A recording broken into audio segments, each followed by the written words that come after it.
Retrouvons Christian qui est dans son élément. Il est comme un poisson dans l'eau.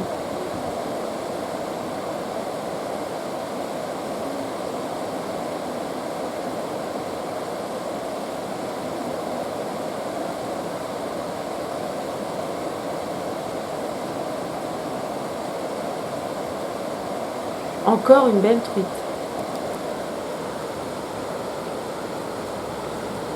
Mais il la relâche.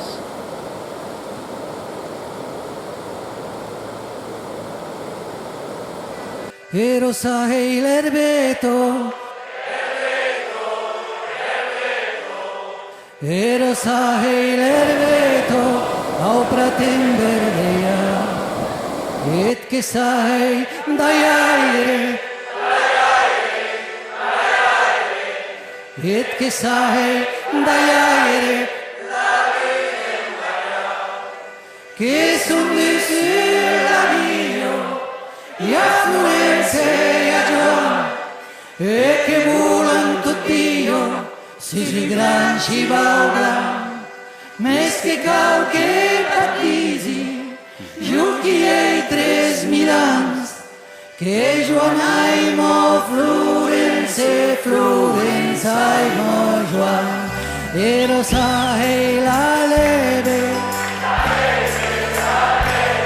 e lo sai la leve, da se boschi tendrà, e che sai casaire, e che sai casaire, la vita in casa, che son dessus la via, e a Florence e a Giovanni, e che volan tutti, si granci volan, meschi cauche battisi, giuchi e 3000 ans, che Giovannaimo Florence, Florenzaimo Giovanni, e lo sai ti stuero, e lo sai ti stuero, dengi libero infam, e che sai condaire, e che sai condaire, la vita in conda, che sono. La bergeronnette grise est un oiseau bien connu, remarquable par ses contrastes de noir et blanc. Sans être vraiment liée à l'eau, la bergeronnette grise vit souvent près d'elle. Elle apprécie aussi les zones dégagées à végétation basse. On la voit souvent dans les prés, le long des routes et dans les parcs et jardins. Ici, c'est une jeune de l'année. Soit elles effectuent des courses très rapides, soit elles marchent à petits pas pressés en hochant la tête et la queue. Certaines bergeronnettes adoptent des territoires de nourrissage en hiver, surtout lorsque les ressources manquent. Chaque mâle adulte défend son domaine contre les rivaux, mais autorise parfois un jeune mâle à l'aider si le besoin d'un allié prime la volonté de se réserver toute la nourriture. Le comportement territorial devient plus fréquent en saison de nidification. À d'autres périodes, elles forment des dortoirs collectifs dans les roseaux, les buissons, sous les toits et même dans des serres. Certaines bergeronnettes migrent en automne vers le sud de la France, l'Espagne ou le Maroc. D'autres migrent le risque de manquer de nourriture plutôt que d'entreprendre d'hasardeuses migrations.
Voici un jeune milan noir.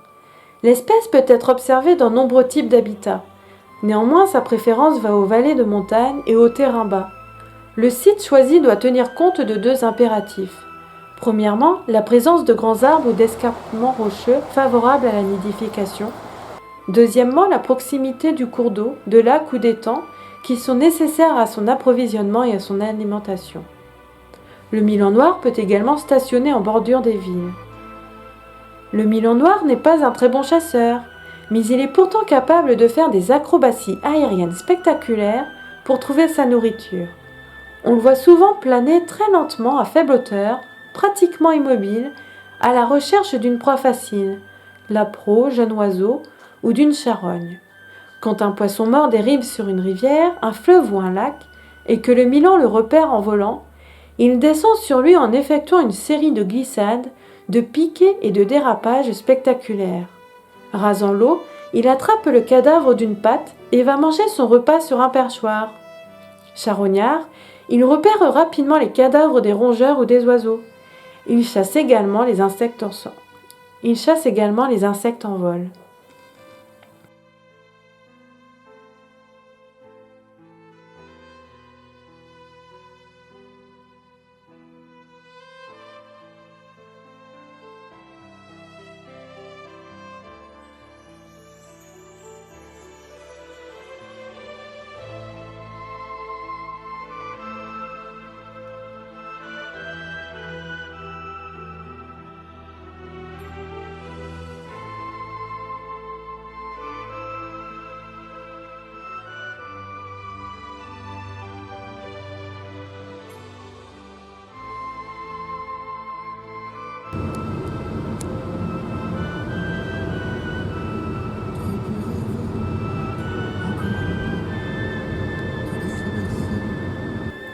Le lac de Lourdes possède une superficie de 52 hectares pour une altitude de 422 mètres.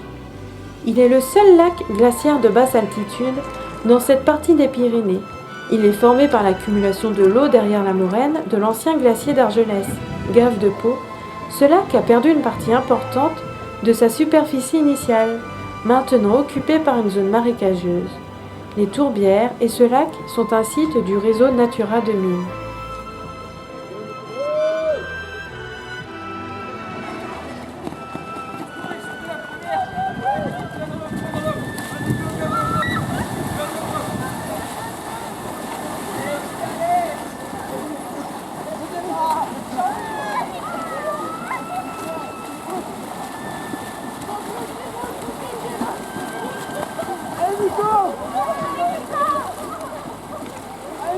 Cet été, vous n'irez pas seulement à Lourdes pour visiter la grotte, mais aussi pour sa plage. En effet, pour goûter pleinement la belle saison, la cité mariale se transforme en station balnéaire. Au lac de Lourdes, un bassin flottant offre un espace de baignade surveillé par des maîtres nageurs. Ce lieu de détente est idéal pour les familles. Farniente pour les parents pendant que les petits s'amusent au bac à sable ou sur l'aire de jeu.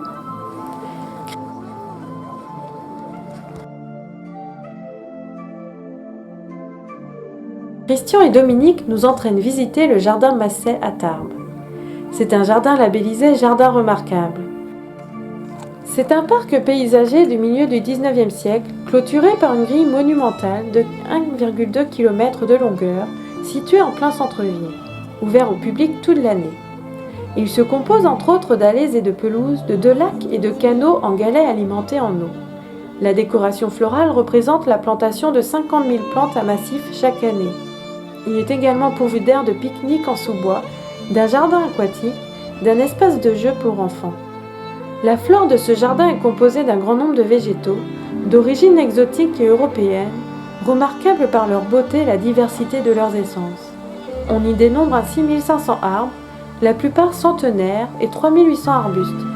Cette riche collection provient des 5 parties du monde, et les espèces d'origine exotique représentent 50% des plantations. Un étiquetage discret facilite l'identification des sujets.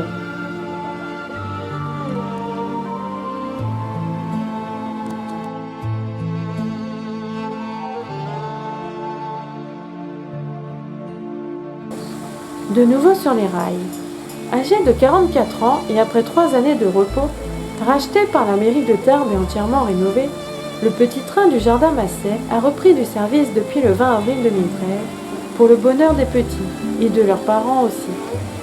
Les 400 mètres de voies ont également été réaménagés, mais le trajet n'a pas changé pour proposer aux petits passagers, âgés de 2 à 6 ans, un voyage d'environ 8 minutes à travers ce superbe jardin. Nouveauté. Les tickets dont le prix est toujours le même, 2 € le tour, sont en vente à même le quai par le chauffeur. Attachez vos ceintures, désormais obligatoire, départ imminent pour un voyage féerique que l'on n'oublie jamais. Parole de parents.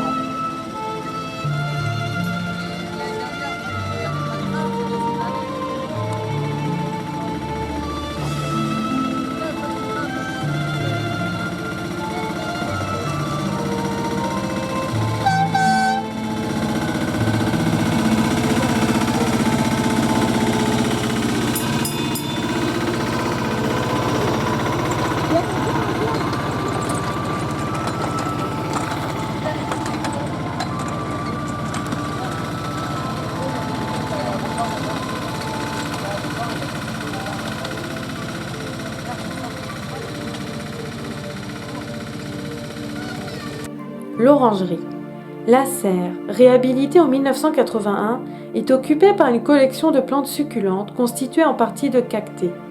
Bien que certaines soient comestibles, le terme de succulente désigne en langage scientifique les plantes grasses, c'est-à-dire toutes les espèces qui possèdent des réserves de sucre importantes dans leurs tiges ou dans leurs feuilles.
Voici des jeunes pans. La ponte s'effectue dans un isomère qui est caché à même le sol dans la végétation arbustive ou légèrement surélevé dans les zones inondables. La femelle incube seule. Les poussins sont nidifuges et suivent leur mère très vite après la naissance. Elle les conduit aux sources de nourriture et ils apprennent à se nourrir seuls en imitant. Ils atteignent leur taille adulte vers 1 an et les mâles acquièrent leur parure définitive à l'âge de 3 ans.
Nos vacances vont malheureusement se terminer dans cette magnifique région que sont les Pyrénées.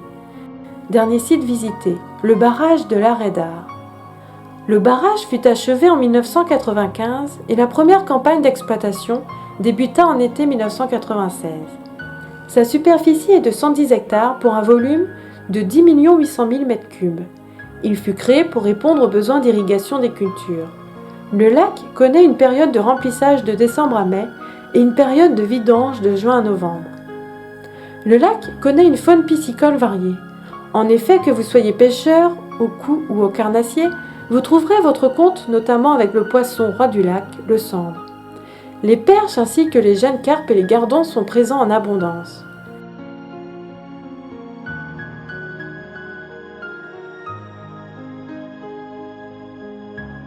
Au fil des saisons, vous pouvez observer des hérons cendrés en train de festoyer comme ici des grèbes huppées.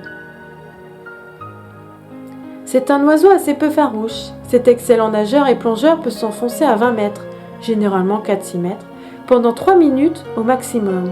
Il est également capable de parcourir plusieurs dizaines de mètres sous l'eau. La ponte est composée de 3 à 6 œufs blancs qui virent ensuite au brun et deviennent de ce fait plus discrets. Les adultes couvent en se relayant toutes les quelques heures. L'éclosion intervient au bout de 28 jours. Les jeunes sont capables de nager aussitôt, mais ils restent dépendants de leurs parents plusieurs semaines.